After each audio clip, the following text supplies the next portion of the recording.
things that happened, a lot of the Azimio leaders said after the Supreme Court pronounced itself, they said, we accept, but we don't agree. And I think that is a powerful statement. They're saying, we accept what the courts have said, and so the swearing in will continue and all that, but we do not agree with the Supreme Court. So essentially, they did not agree with the Supreme Court on the fact that they lost an election. And Raila, now there's this anonymous whistleblower who is now taking, it's now, we have two whistleblowers. We have one who we know, which is Chebukati. And we have an anonymous one who is now telling us and giving us figures from God knows where, and telling us that Raila won by whatever number of votes. And Raila, and the timing of the whistleblower was also interesting, that it was just the day before Raila jetted into the country, and he went out and he told his people that we reject this government and we are going to take action.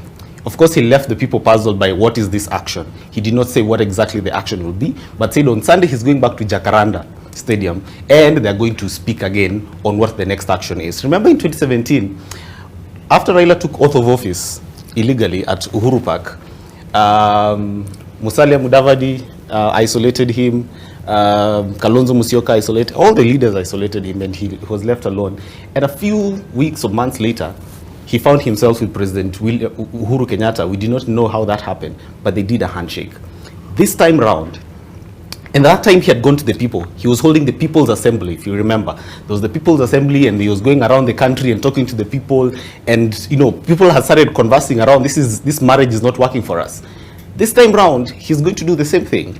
He started out at Kamukunji, he's going to Jacaranda. I'm sure he's going to Mombasa, every other pit stop. And this conversation will be the same. Our victory, we were robbed and denied our victory, and so now we need to take action. What does he want? I read everything that he said, but there's just one thing, in my opinion, that he's interested in. It is a fact that Ruto is president. It is a fact that not unless some act of God happens, then he will not be president. But it is a fact he's president.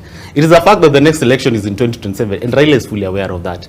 But there's a little matter of the reconstitution of the IEBC, in my opinion, that seems to be of interest to the Azimio leader. You remember in 2013, that was his interest as well, where they needed to reconstitute the Isaac Hassan Commission and brought in Chebukati. As I had said earlier, the economy around the IEBC is such that you must be part of who is in the IEBC for you to win an election. Unfortunately, that's where we've gotten to. And if Raila Odinga and the opposition is not part of reconstituting that commission, then in their opinion, the president automatically wins the next election. And so they have to do everything within their power to ensure that they are invited to the table and that they get to a formula that allows both parties to have people in that commission who are favorable in their eyes. And so for me, this entire conversation is going to rotate around the reconstitution of the IEBC.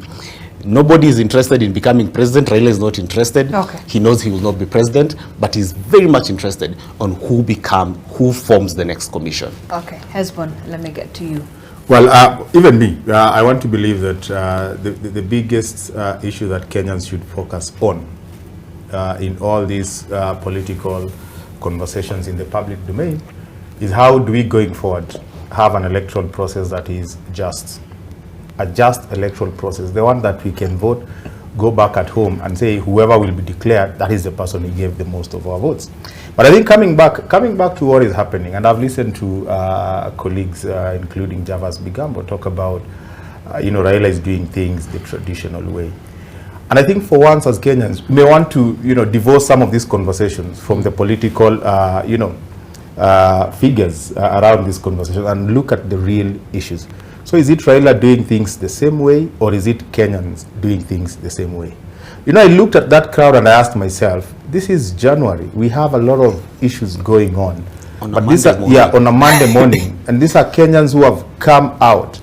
And you see, politicians across the political divide have made it clear, unequivocally clear, that the only politician who can draw people into a public baraza or assembly without mobilization is Raila Amolo Odinga. So we may want to ask ourselves, what is this that is driving people to come and listen to Raila? And then number two, what is this issue that is being discussed by the political leadership that is bringing people to listen?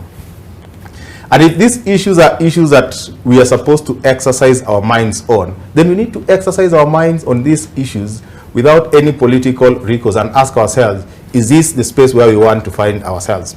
And there are two issues, by the way. One is the issue of election, you know, because there is an anonymous whistleblower, you see, and we are going to say that this is the loser's story.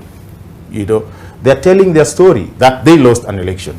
And then there is the victor's story that is saying, we won an election, there were forces that wanted to take this election from us. So that is one of the critical issues. Is it an issue that is worth having Kenyans come out? If it was an issue that is not worth Kenyans coming out, I am sure Raila would be isolated. He would have drove all the way from JKIA, passed through Kamukunji, and realizes that there is no Kenyan at Kamukunji. No one is interested in this issue. He would have gone to Kararapon, Karen, stick at home. But Kenyans came out, meaning if it is an issue of electoral justice, and we are not contesting who is the president. Don't you, Hezbon, as a Kenyan, feel perhaps in a certain way held hostage by these political statements that have been held, because 2022 presidential election was settled at the Supreme Court? Well, of course, it is within their democratic right to raise the questions that they feel were not answered by the Supreme Court. But as a Kenyan, are we not supposed to move on? You see, if Kenyans move on, it means that everything is okay, yeah? And there are Kenyans who moved on. But we have a country where there are Kenyans who still go to these barazas. And you see, they're not going to say that the Supreme Court needs to change its decision. They're just going there to express themselves. And you see, the Constitution of Kenya is also giving them that, you know, platform.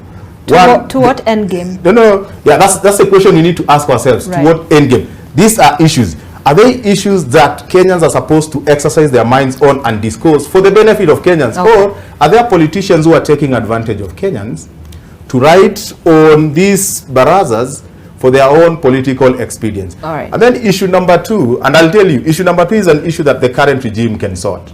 And for as long as that issue remains an issue in the public domain, they would still have a problem. In fact, the only way they can avert the possibility of a handshake and all this is to change the lives of Kenyans. If there is anything that this government should thank God for, is that they won an election because of the common mwananchi. The common mwananchi, which in their own words, rose up against the system. The common mwananchi who rose up against the deep state. If they change the lives of the common mwananchi, no one would mobilize the common mwananchi against this government. All right. So where we are today, those two issues will remain being issues, and for as long as Kenyans come out, issue number one, electoral justice. Issue number two, the cost of living. I mean, these guys have the time to come and listen to someone who arouses hope that at least life is not good, but if we take this direction, then things can change. Okay. And if Raila embodies